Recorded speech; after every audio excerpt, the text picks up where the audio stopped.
3 సార్లు ఎమ్మెల్యేగా పనిచేశారు. ఒకసారి ఎంపీగా పనిచేశారు. ఎన్టీఆర్ గారి క్యాబినెట్‌లో కూడా ఈయన మంత్రిగా సేవలందించారు. ఇంకా నిజాయితీలో గాని, నిబద్ధతలో గాని, అలాగే ఒక మాట ఇస్తే ఆ మాట నిలబెట్టుకోవడంలో కూడా ఈయన శైలే చాలా ప్రత్యేకమైనది. ఈరోజు మన వీడియో అయితే ముద్రగడ పద్మనాభం గారి గురించి. ఆల్రెడీ ఆయన 2 రోజుల క్రితం చనిపోయారు కదా! ఆయన కోసం ఈ వీడియో.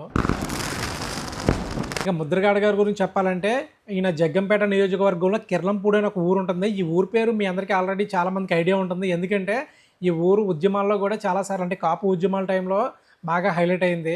ఇంకా ఈయన 1953 జనవరి 22వ తారీఖున అయితే జన్మించారండి ముద్రగడ పద్మనాభం గారు. అలాగే వాళ్ళ తండ్రి గారి పేరు వచ్చేసి ముద్రగడ వీర్రాఘవ్ గారు. ఈయన కూడా ఒకప్పుడు ఎమ్మెల్యేగా అయితే వర్క్ చేశారు. ఇక ముద్రగడ గారి రాజకీయ ప్రస్థానం గురించి మాట్లాడుకుంటే, ఈయన 1978లో అంటే వాళ్ళ తండ్రి గారు మరణించారు. ఆ మరణించిన తర్వాత ఈయన ఎమ్మెల్యేగా అతి చిన్న వయసులోనే ఎమ్మెల్యేగా కూడా గెలుపొందారు ఆ ఏరియాలో, అంటే ప్రతిపాడు నియోజకవర్గంలో. 1982లో తెలుగుదేశం పార్టీ ఆవిర్భావం టైంలో ఈయన ఆ పార్టీలో చేరి 1983, 85లో ప్రతిపాడు నియోజకవర్గం నుంచి ఈయన ఎమ్మెల్యేగా గెలుపొంది ఎన్టీఆర్ గారి మంత్రివర్గంలో కూడా రవాణా మంత్రిగా పనిచేశారు. తర్వాత ఈయనకి ఎన్టీఆర్ గారికి కొన్ని విభేదాలు వచ్చి ఈయన బయటకైతే వస్తారు.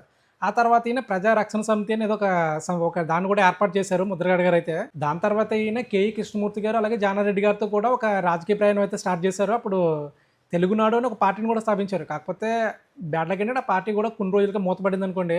ఇక 1988లో మాత్రం రాజీవ్ గాంధీ గారు ప్రతిపాడు నియోజకవర్గానికి వచ్చేటప్పుడు ఈయన సాధారణంగా ఆహ్వానించారు. అప్పుడు ఈయన కాంగ్రెస్లో కూడా చేరారు.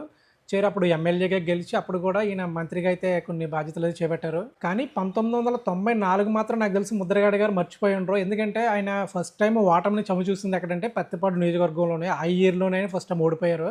దాని తర్వాత ఆయన ఇంకా ఆ నియోజకవర్గంలో ఎప్పుడు పోటీ కూడా చేయలేదు. అలాగే 1999లో టీడీపీ వాళ్ళు మళ్ళీ ఈయన టీడీపీలో జాయిన్ అయ్యి ఈయన లోక్సభ ఎన్నికల్లో ఈయన గెలుపొంది కాకినాడ నుంచి అన్నమాట పోటీ చేసిన. కాకినాడ నుంచి ఈయన ఎంపీగా కూడా కొన్ని సేవలు అయితే అందించారు. అలాగే 2009లో ప్రజారాజ్యం పార్టీలో చేరి పిఠాపురం నుంచి పోటీ చేశారు. పోటీ చేసి కూడా ఓడిపోయారు. కాకపోతే ఇక్కడ మనం చెప్పుకోవాల్సింది ఏంటంటే ఈయన పోటీ చేసి ఓడిపోయారు కానీ ఈయనకి ఓట్లు మాత్రం ఎక్కువ పోయాయి ఆ టైంలో.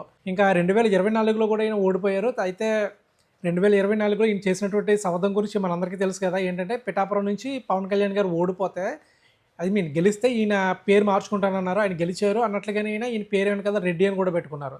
అంటే ఈయన ఒక మాట ఇస్తే మాట తప్పకుండా, అంటే మాట మీద నిలబడే వ్యక్తి. మాట ఇస్తే ఆయన మాటకి కట్టుబడి ఉండేవారు. అలాగే ఈయన్ని చాలా మంది ఎగతాళిగా ఉప్మా పద్మనాభం అని కూడా అనేవారు. అది వాళ్ళు ఎగతాళిగా అన్నా కానీ దాంట్లో చాలా అర్థం ఉంది. అంటే పేరు వచ్చిందని బాధపడాలి కానీ నిజానికి ఆ పేరు ఎందుకు వచ్చిందంటే ఎక్కువ ఈయన ఇంటికి వెళ్ళినప్పుడు ఉప్మా ఎక్కువ పెట్టేవారంట ఎవరైనా.